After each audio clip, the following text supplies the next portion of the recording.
하나님께서 주시는 기쁨과 소망이 여러분의 삶 가운데 함께 하시길 축복합니다.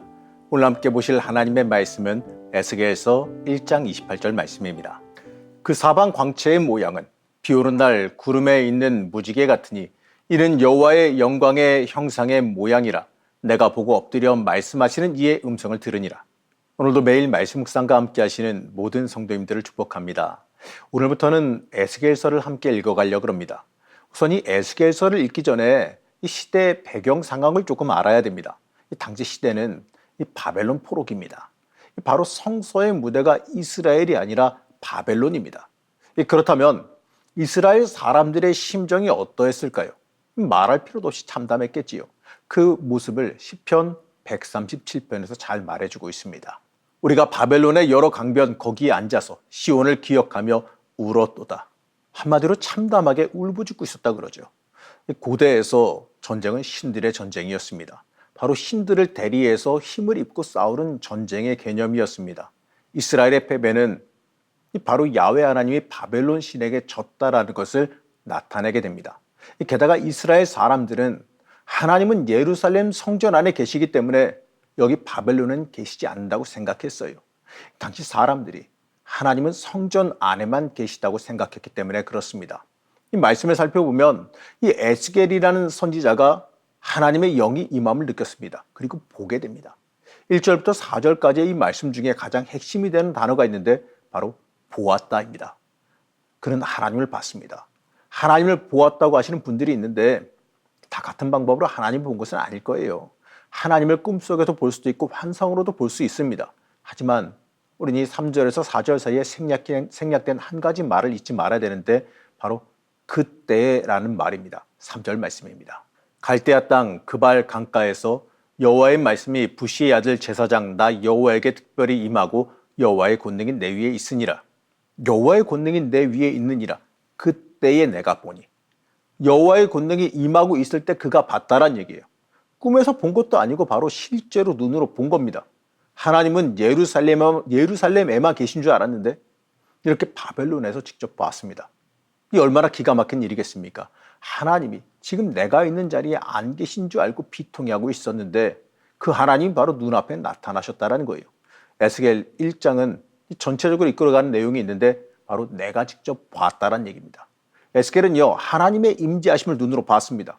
하나님이 거기 계신다라는 것을 이 에스겔처럼 눈으로 보이게끔 전달해 준 성경은 어디에도 없어요.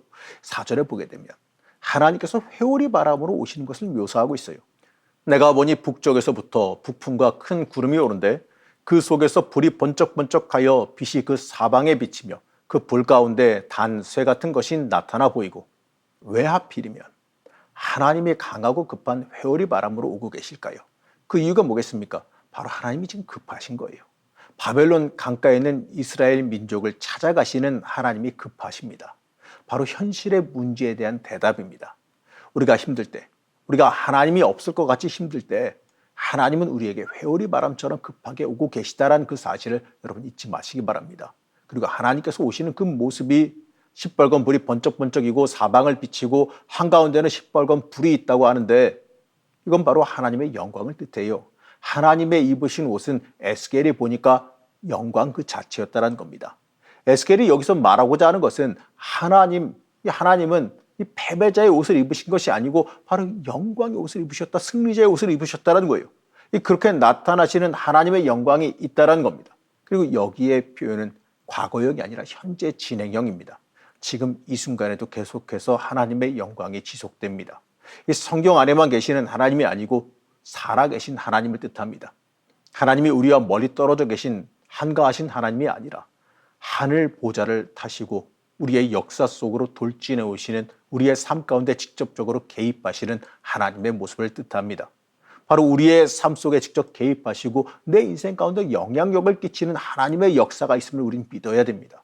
이제 새로운 핵심 단어가 등장하는데 바로 4가지 생물들입니다. 사람, 소, 사자, 독수리. 이것과 비슷하게 생긴 생물들을 말하죠. 이 생물들은 하나님의 보좌 아래서 보좌를 이끄는 생물들입니다. 이 고대 바벨론은 다신론이 가득한 사상을 가지고 있었습니다. 그 신들 중에서 가장 강해서 바벨론 사회를 이끌어가는 4명의 주된 신들이 있었다고 그러는데 그 첫째가 마르둑이라고 합니다. 근데 모양이 소를 형상화했고요. 또 네르 같은 음부 세계를 주관하는 신이 있었는데 얼굴이 사자처럼 생겼다 그럽니다. 그리고 니닙이라고 하는 신이 있었는데 이건 전쟁의 신으로 독수리가 그의 상징이었습니다. 또 나부라는 신이 있었는데 이 대견인의 역할을 하는 신이었는데 모양이 사람의 모양이었다 그래요. 이 에스겔서가 쓰여질 당시에 바벨론에서 가장 강한 신들이었고 가장 영향력을 끼치는 신들이었습니다. 다시 말하면 고대 바벨론의 주신들과도 같았던 신들입니다. 그런데 이 신들이 지금 하나님의 보좌 밑에서 하나님의 수레를 끌고 있습니다. 12절 말씀입니다. 영이 어떤 쪽으로 가면 그 생물들도 그대로 가되 돌이키지 아니하고 일제히 앞으로 곧게 행하며, 다시 말하면 이 바벨론의 주신들이 진짜로 역사를 그들이 끌어가는 게 아니라 사실 하나님이 그들을 이끌고 가고 계신다는 거예요. 바로 하나님이 모든 것을 이끌고 가신다는 상징입니다.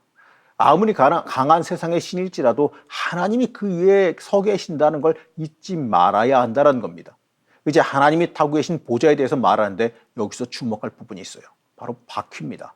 간단하게 말하면 바퀴가 사방으로 있다 그랬습니다. 360도로 움직일 수 있다 그래요. 동서남북으로 바퀴가 있다는 건 뭘 뜻할까요? 바로 이동성을 상징하는 거예요. 다시 말하면 하나님께서는 어디든지 간에 갈 수 있다는 걸 말씀하고 있는 겁니다. 인간이 하나님을 찾아가지 않는데 하나님이 우리들 인간에게 찾아오신다는 걸 뜻하지요.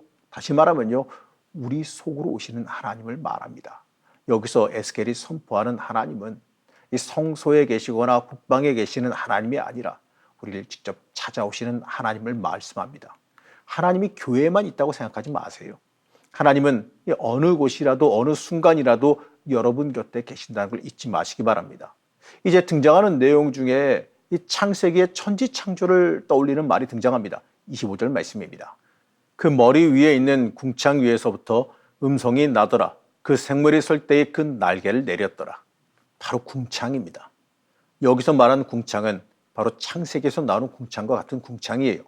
이 창세기에서 궁창은 이 지구 위에 둘러싸고 있는 물입니다. 다시 말해서 궁창은 하늘이기도 하죠. 하늘 밑에 겸손하지 않을 자가 누굴까요? 바로 하나님의 초월성을 뜻합니다. 하나님께서는 초월적이신 분이기 때문에 어디에나 계세요. 우스갯소리로 손오공 부처님 손바닥 아니다 이런 말이 있잖아요. 우리도 이와 마찬가지로요. 내가 아무리 날뛰고 뭐하든 간에 내 인생은 하나님 손바닥 안에 있다는 거예요. 다시 말해서요. 하나님은 우리 주변 어디서나 다 계신다는 걸 말합니다. 1장을 구조적으로 보게 되면 계속해서 에스겔이 하나님을 묘사하는 설명들이 짧아지는 걸 보게 됩니다. 여러분 이게 뭘 뜻할까요? 에스겔이 하나님이 등장하시니까 엎드려서 하나님의 오시는 모습을 바라보는 겁니다.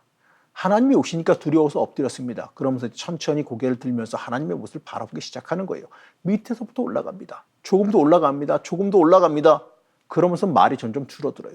하나님이 지금 잡혀와 있는 이 바벨론 땅에는 안 계신 줄 알고 낙심하고 실망하고 있었는데 점점 밑에서부터 올라가면서 볼수록 간단히 말하면 이런 표현이 맞을 것 같아요.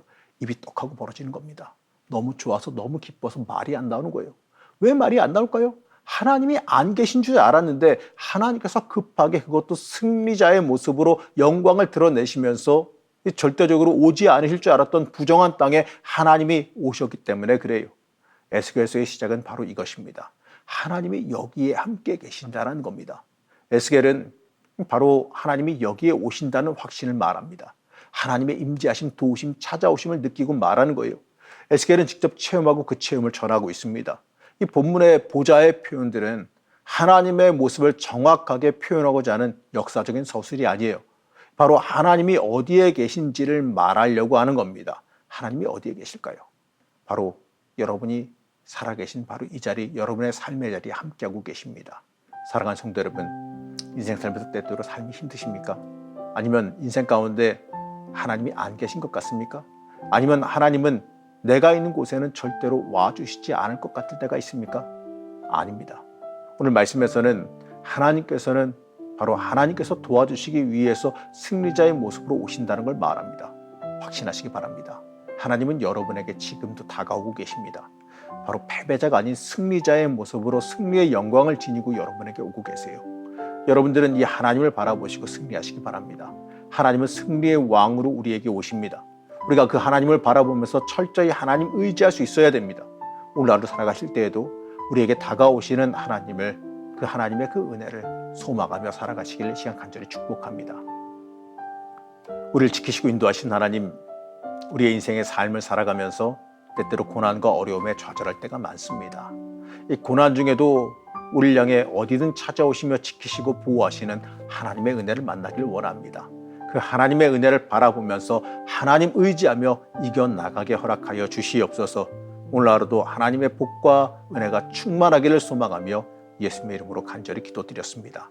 아멘.